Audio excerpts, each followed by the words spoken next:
नमस्कार, मैं हूं कृष्ण और आप देख रहे हैं आपका अपना झुंझुनू टाइम्स। आज आपको एक ऐसी कहानी बता रहे हैं जिसको सुनकर आप भी चौंक जाएंगे। किस प्रकार से रिश्ते तार तार हो रहे हैं, ये खबर उसी और एक इशारा करती है। अब ये पूरी कहानी क्या है वो आपको सिलसिलेवार से बताते हैं। फौजी की पत्नी प्रेम प्रसंग में इतनी डूब गई कि उसने अपने देवर को ही रास्ते से हटाने के लिए खौफनाक साजिश को रच डाला।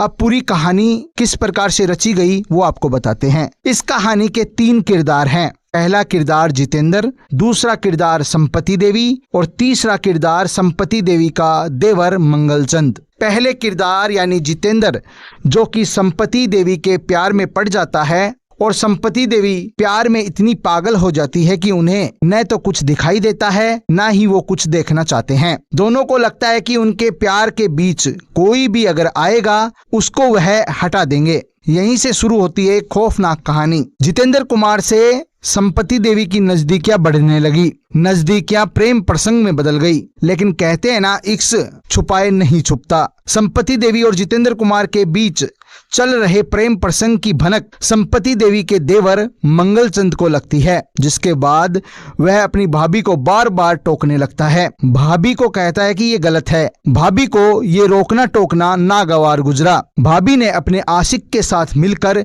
एक योजना बनाती है देवर को रास्ते से हटाने के लिए, जिसमें देवर की गाड़ी में इतनी ज्यादा मात्रा में अफीम रखने की योजना बनाई जाती है कि वह कानूनी रूप से फंस जाए। इसी योजना के अनुसार संपत्ति देवी को मौका भी मिलता है अपनी योजना को अंतिम मुकाम तक पहुंचाने के लिए। 6 अगस्त 2025 यही वो दिन है जब मंगलचंद अपने साले पिंटू को दिखाने के लिए रवाना हो रहा था। तभी मंगलचंद को उसकी भाभी संपत्ति देवी भी आंखें दिखाने के बहाने से मंगलचंद के साथ झुंझुनू जाने की जिद करती है। मंगलचंद अपने साले और भाभी के साथ झुंझुनू के लिए रवाना होता है। तभी मंगलचंद की भाभी अपने आशिक के साथ बनाए गए प्लान को पूरा करना शुरू करती है। मंगलचंद की भाभी ड्राइवर सीट के पीछे वाली सीट पर बैठ जाती है। मौका पाकर मंगलचंद को फंसाने के लिए जितेंद्र कुमार द्वारा लाकर दिए गए अफीम के पैकेट को मंगलचंद की सीट के नीचे रख देती है। इसके बाद उसी दिन यानी 6 अगस्त को पुलिस के पास फोन जाता है और फोन पर सूचना दी जाती है कि मंडावा मोड़ के नजदीक इंदिरा नगर झुंझुनू में आस्था हॉस्पिटल के सामने वाली सड़क पर एक सफेद रंग की गाड़ी जो कि RJ 18 नंबर की है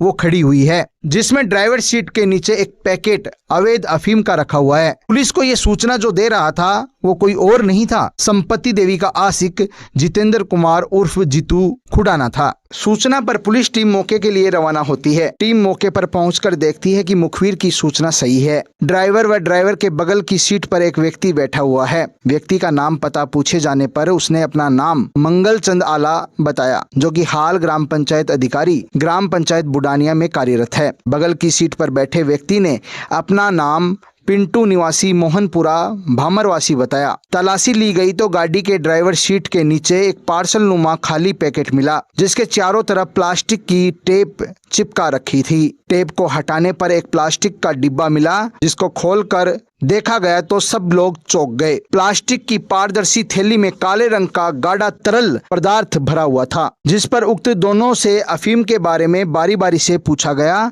तो मंगलचंद ने बताया कि अपनी गाड़ी से भाभी संपत्ति देवी जो बीमार थी उसको लेकर डॉक्टर को दिखाने के लिए आए थे। साथ ही उनका साला जो 5-7 रोज से बीमार था डॉक्टर हरलाल सिंह नेहरा के पास भर्ती रहा था, जिनको डॉक्टर को दिखाने के लिए साथ लेकर आए थे। उसकी भाभी पिछली सीट पर बैठी हुई थी।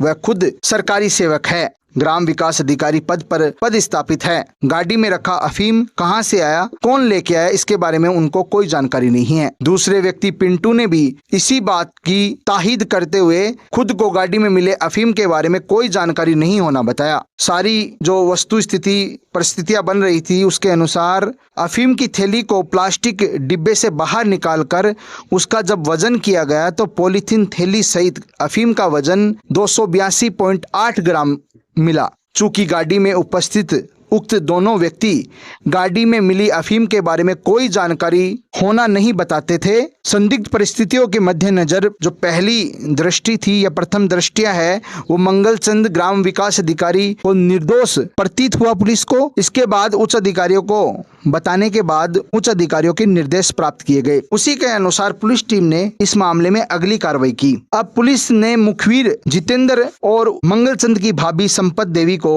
मौके पर तलब किया। मौके पर पृथक और सामूहिक रूप से मनोवैज्ञानिक तरीके से पूछताछ की गई। जितेंद्र कुमार मीणा को उक्त गाड़ी में अफीम होने की सूचना किससे और किस माध्यम से मिली, इस बाबत पूछा गया। जितेंद्र कुमार ने अचानक घबराते हुए कहा, मुझे तो किसी व्यक्ति ने मोबाइल फोन के माध्यम से इंटरनेट कॉल किया था। जिस पर जितेंद्र को अपने मोबाइल फोन में कॉल और इंटरनेट कॉल दिखाने के लिए कहा तो जितेंद्र कुमार मीणा पुनः घबरा गया। मोबाइल चेक किया गया तो कोई इंटरनेट कॉल होना नहीं पाया गया। झूठ पकड़े जाने पर जितेंद्र कुमार पुलिस की गहन और मनोवैज्ञानिक पूछताछ के आगे उठ गया। बताया कि उसका पिछले काफी समय से उक्त मंगलचंद की भाभी संपत्ति देवी से प्रेम प्रसंग चल रहा था, जिसका संपत्ति देवी के देवर मंगलचंद को पता चलने पर मंगलचंद व उसके घर वाले संपत्ति देवी को परेशान करते थे। जिस बाबत संपत्ति देवी ने उसे बताया कि उसके देवर मंगलचंद से मेरा पीछा छुड़वाओ, वह मुझे आपके साथ प्रेम प्रसंग होने से बदनाम कर रहा है। जिस पर उसने और संपत्ति देवी ने आपस में बातचीत कर मंगलचंद को रास्ते से हटाने के लिए किसी झूठे मामले में फंसाने के लिए प्लान बनाकर उक्त अफीम का पैकेट संपत्ति देवी को लाकर दिया था, जिसके बाद पुलिस ने